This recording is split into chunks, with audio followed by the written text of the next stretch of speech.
नमस्कार दोस्तों। नरेंद्र मोदी ने लोकतंत्र का कत्ल कर दिया है। नरेंद्र मोदी ने इस देश के संविधान का कत्ल कर दिया है। नरेंद्र मोदी ने इस देश की व्यवस्थाओं का कत्ल कर दिया है। नरेंद्र मोदी ने इस देश की आर्थिक समृद्धि को खत्म कर दिया है। नरेंद्र मोदी ने इस देश के आम जन का हक छीन लिया है और नरेंद्र मोदी ने अत्याचार शुरू कर दिया है। नरेंद्र मोदी ने इस देश में भ्रष्टाचार शुरू कर दिया है। नरेंद्र मोदी ने इस देश में सहिष्णुता को खत्म कर दिया है और न जाने क्या क्या किया है। और इन सब का असर यह है कि न लोकतंत्र बचा है, न संसद बची है, न संसदीय परंपराएं बची हैं, न संसदीय संस्थाएं बची हैं। सबको कत्ल करने के बाद अब बचा क्या है?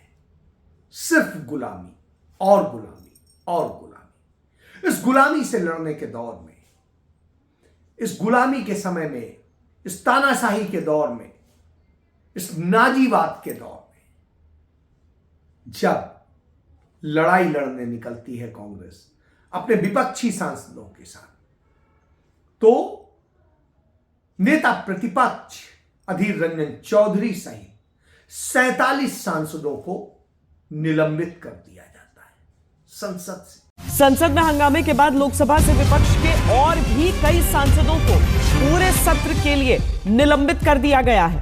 तारीख 18 दिसंबर 2023, दिन सोमवार।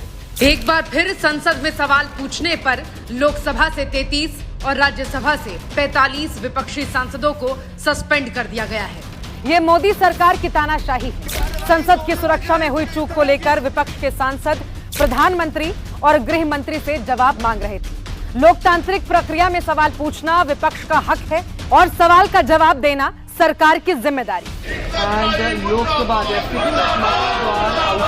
ये जनता की आवाज दबाने का एक दमनकारी रवैया है और हमारे लोकतांत्रिक अधिकारों का हनन है। गृह मंत्री और प्रधानमंत्री सदन में आकर इतनी बड़ी सुरक्षा चूक पर एक बयान नहीं देना चाहते हैं। वो अलग अलग चैनल्स और अखबारों में बयानबाजी कर रहे हैं, लेकिन संसद में ये नहीं बताना चाहते कि इतनी बड़ी सुरक्षा में चूक आखिर कैसे हुई, इसके पीछे आखिर क्या वजह है। जब विपक्षी सांसदों ने ये मुद्दा सदन में उठाया तो उनका मुंह बंद करने के लिए उन्हें सस्पेंड कर दिया जाता है।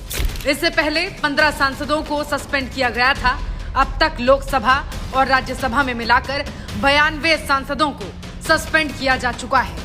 लेकिन मजाल है कि उस बीजेपी सांसद के खिलाफ कोई एक्शन लिया गया हो जिसके पास पर घुसपैठियों की एंट्री संसद के अंदर हुई थी। हम डरने वाले नहीं हैं, लड़ते रहेंगे। मोदी सरकार को जवाब देना ही होगा। सांसदों को संसद से निलंबित कर दिया जाता है और इस देश का मक्कार और चाटुकार मीडिया लिखता है, अनुशासन का डंडा चला। विपक्ष की आवाज दबाने, उसको दमन करने के इस अलोकतांत्रिक तरीके को वो अनुशासन बताता है। और जब ये सवाल पूछा जाता है कि यदि अनुशासन की बात है तो ये बताइए आप कि जब तमिलनाडु के वो सांसद जिन्हें आपने निलंबित किया वो तो सदन में ही नहीं थे, तब कहते हैं उनका व्यवहार सही नहीं था। तो व्यवहार यदि उनका सही नहीं था तो दिल्ली के उस सांसद का कैसे सही हो सकता है, भाजपा के, जो दानिश अली पर सांप्रदायिक हमला बोलता है, संसद के अंदर बोलता है और कोई कार्रवाई नहीं होती। उस स्मृति ईरानी पर कोई कार्रवाई क्यों नहीं होती? उस सांसदों पर, महिला सांसदों पर कोई कार्रवाई क्यों नहीं होती जो संसद में झूठे आरोप लगाते हैं कि राहुल गांधी ने उनसे बदतमीजी वाली बात की, उन्हें गलत निगाह से देखा? उन पे कार्रवाई क्यों नहीं होती? क्योंकि उसके तो सबूत मौजूद है। झूठे आरोप लगाने की कार्रवाई क्यों नहीं होती? क्यों कार्रवाई नहीं होती उस नारायण राणे पर जो एक दूसरे सांसद को सवाल पूछने पर उसको गाली गलौज वाली भाषा में बात करता है? और ये एक उदाहरण नहीं है, ऐसे तमाम उदाहरण हैं। खुद प्रधानमंत्री का हो, गृह मंत्री का हो या किसी का भी हो। इस तरह की दशा है कि संसद में असंसदीय शब्दों, सांप्रदायिक शब्दों, लिंग और भेद से जुड़े हुए तमाम तरह के उसमें कितने गंदी भाषा का इस्तेमाल होता है, उस पर कोई कार्रवाई क्यों नहीं होती? क्योंकि लोकतंत्र गुलाम बन गया है और जिस पार्टी ने उसे गुलाम बनाया है वो खुद पूंजीवादियों, कॉरपोरेट, अदानी की गुलाम है। और इस गुलामी वाली पार्टी ने जो गुलाम बनाने का क्रम शुरू किया है उसको समझने की जरूरत है, क्योंकि अंग्रेजों के पांव दाबने वाले, उनके लिए मुखबिरी करने वाले और देश की लड़ाई लड़ने वाले, आजादी की लड़ाई लड़ने वालों के खिलाफ गवाही देने वाले अपने आप को आज राष्ट्रवादी बता रहे हैं। सालों साल तिरंगे को अपने कार्यालय में, मुख्यालय में न फहराने वाले लोग आज तिरंगा यात्रा निकालने की बात करते हैं और न जाने क्या क्या। जब इस तरह की दशा हो तो निश्चित रूप से चिंता का विषय बनता है। भारत की संसद के 47 सदस्यों को निलंबित कर देना, इससे बड़ा और लोकतंत्र के इतिहास में और गंदा क्या हो सकता है? That it is a opposition-free parliament that the government wants.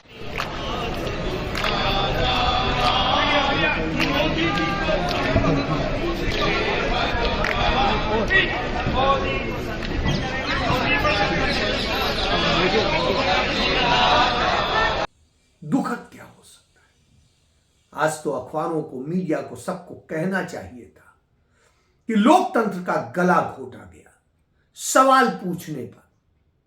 और वो कह क्या रहे थे, मांग क्या कर रहे थे कि संसद में जो सुरक्षा चूक हुई उसमें जिम्मेदार मंत्री, गृह मंत्री होता है, वो आकर इस पर जवाब दे, स्पष्टीकरण दे, क्यों हुआ, क्या हुआ और इस पर क्या कार्रवाई की जा रही है और भविष्य में ऐसी घटना ना हो इसके लिए क्या कार्य योजना है। इससे भागते नजर आते हैं। प्रधानमंत्री एक कार्यक्रम में इस पर बोलते हैं, गृह मंत्री एक टीवी चैनल पे इस पे बोलते हैं, तमाम इंटरव्यू पे बोलते हैं, लेकिन उस सदन में जिसके सदस्य होने के कारण वो गृह मंत्री हैं या प्रधानमंत्री हैं उसमें नहीं बोलते हैं, उसमें बोलने से डरते हैं। क्यों? आखिर इतना डर क्यों? संसद में 325 से अधिक तो सदस्य आपके हैं और जब आपके हैं तो यानी पूरा बहुमत आपका है, सब कुछ आपका है, बहुमत से बहुत ज्यादा है, फिर भी आप डर रहे हैं। चंद विपक्षी दल, तो आप इससे समझ सकते हैं कि इतना डरपोक कायर प्रधानमंत्री हो या गृह मंत्री हो कभी देखा था क्या? मैंने तो नहीं देखा था। तो यह दशा है। मणिपुर पर लड़कियां शिकार हो रही थी, सब कुछ हो रहा था, जवाब नहीं देने को। इसके अलावा और तमाम सारे उदाहरण मौजूद हैं। तो लोकतांत्रिक संस्थाओं को गुलाम बनाना है, अदालतों को गुलाम बनाना है, और बनाना क्या है वो खुद भी बन गए, खुद रेंगने लगे। और जो मीडिया है वो चाटुकार, चरण चुंबक मीडिया, वो गुणगान करने में ही मस्त है, झूठ बोलने में मस्त है, सरकार के तमाम दाग छिपने में मस्त है, छिपाने में मस्त है। यह स्थिति है। तो ऐसी स्थिति में सवाल उठता है कि लड़ाई कैसे लड़ी जाए। तो लड़ाई लड़ने की बात आती है। धर्म की पताका उठाते हैं, कहते हैं सनातन धर्मी है, हिंदू धर्मी है। और स्थिति क्या करते हैं? हिंदू धर्म के, सनातन धर्म के पूजनीय देव हनुमान को क्रेन पर लटका देते हैं और क्रेन पर लटकाकर भाजपा नेताओं का सेवक बना देते हैं, उन्हें माला पहनाने का काम सौंप देते हैं। हनुमान राम के सेवक थे या भाजपा के सेवक है? भाजपा नेताओं के सेवक है। इतना गंभीर अपराध, इस तरह से निर्लज्जता से उनका अपमान करना, और उसके बाद सरकार है यह दशा हो तो निश्चित रूप से चिंताजनक लगता है कि आखिर आप कर क्या रहे हैं।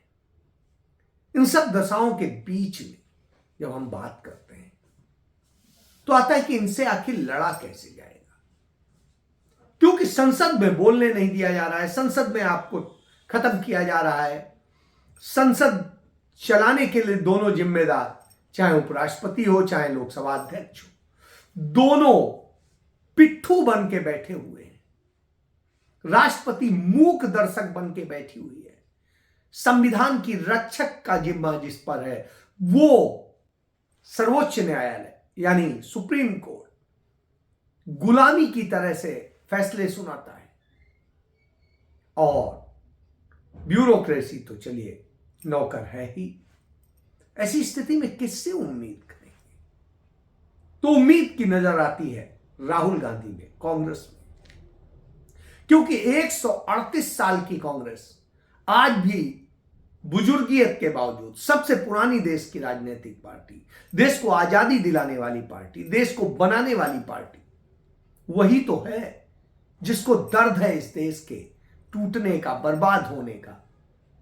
तो वो लड़ने को तैयार है और लड़ने के लिए वो निकल पड़ी है। राहुल गांधी ने भारत जोड़ो यात्रा की, अब उत्तर प्रदेश में यूपी जोड़ो यात्रा उनके प्रदेश अध्यक्ष अजय राय कर रहे हैं, और इसके जरिए इस देश के हर जाति, हर धर्म, हर क्षेत्र के लोगों को जोड़ने, समझाने, सच बताने का काम किया जा रहा है।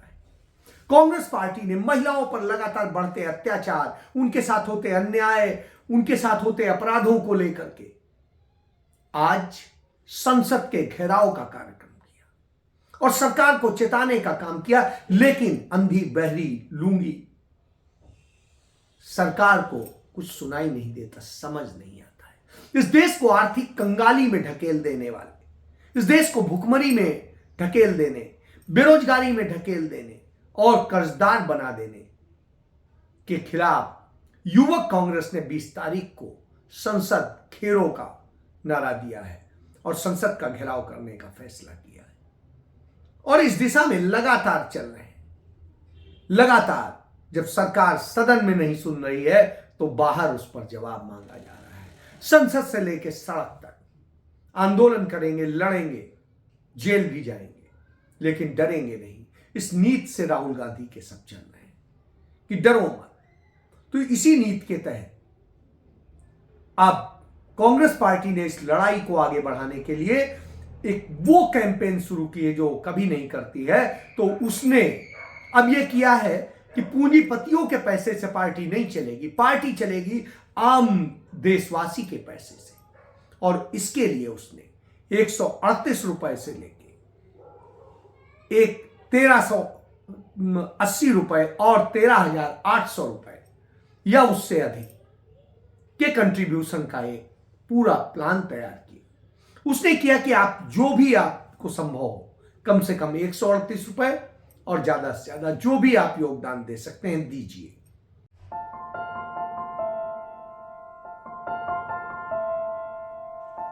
एक 138 सालों की नींव पर खड़ी कांग्रेस पार्टी ने हमेशा समानता और न्याय को महत्व दिया है। हर वर्ग, हर समुदाय के साथ मिलकर हम एक न्यायपूर्ण भारत का निर्माण कर रहे हैं। महात्मा के तिलक स्वराज फंड की भावना से देश के लिए योगदान करें, बेहतर भारत के लिए योगदान करें। donateinc.in पर जाएं और अपना समर्थन दें। और इसके बाद इस पैसे को, इस देश को, लोकतंत्र को बचाने के लिए, संविधान को बचाने के लिए, सभी के हक बचाने के लिए लड़ाई लड़ने में इस्तेमाल किया जाएगा। सभी राजनीतिक कार्यक्रम किए जाएंगे। अब पूंजीपतियों की गुलामी के कार्यक्रम नहीं होंगे, पूंजीपतियों के भरोसे नहीं होगी, पार्टी आम जन के पैसे चलेगी। और इस अभियान को शुरू किया गया है जिससे यह लड़ाई रुके नहीं, क्योंकि भारतीय जनता पार्टी पैसे के बल पर चुनाव जीत रही है और वो पैसे से सब कुछ मैनेज कर रही है। इसलिए उसको सबक दिलाने का काम हुआ है, जनता के बीच जाने का क्रम शुरू हो। इसीलिए भारत जोड़ो यात्रा शुरू हुई और अब यूपी जोड़ो यात्रा हो रही, और इस तरीके से तमाम और यात्राएं होनी है और हो रही। तो इस तरह से झूठ और सच की लड़ाई है और वो लड़ी जा रही है। और जब वो लड़ी जा रही हो तो फैसला आपको करना है, क्योंकि नाइंसाफी का सबसे ज्यादा नुकसान आपको होता है। इस देश को बेचा जा रहा है, इस देश की संपत्तियों को बेचा जा रहा है, कारपोरेट की गुलामी की जा रही है, अदानी अंबानी को सब कुछ सौंप दिया गया है और उनके लिए नरेंद्र मोदी सेवक बन के खड़े, लेकिन आपके लिए मालिक बन के 8,500 करोड़ के प्लेन में उड़ते हैं और पैसा जुटाते हैं, ऐश मारते हैं। तो ऐसी स्थिति में रोजाना 5 करोड़ रुपया अपने ऊपर खर्च करते हैं। आपकी औसत आमदनी, जिसमें अदानी अंबानी मोदी सबकी आमदनी जुड़ी हुई है, तब आपकी औसत आमदनी 1 लाख रुपए भी नहीं है सालाना, और उनका एक दिन का खर्चा 5 करोड़ का है। आप समझिए, खुद को फकीर बताते हैं लेकिन लूटते हैं और ये आसी करते हैं।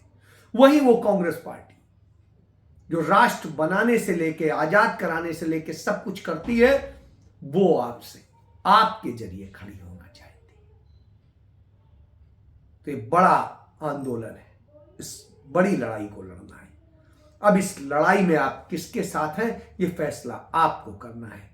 मैं तो चलिए बहुत बड़ी स्थिति में नहीं हूं, बावजूद इसके मैंने अपना कंट्रीब्यूशन जो करना था वो कर दिया है और मैंने अपना योगदान दिया है। अब आप अपना योगदान क्या देंगे, ये फैसला आपको करना है। जय हिंद।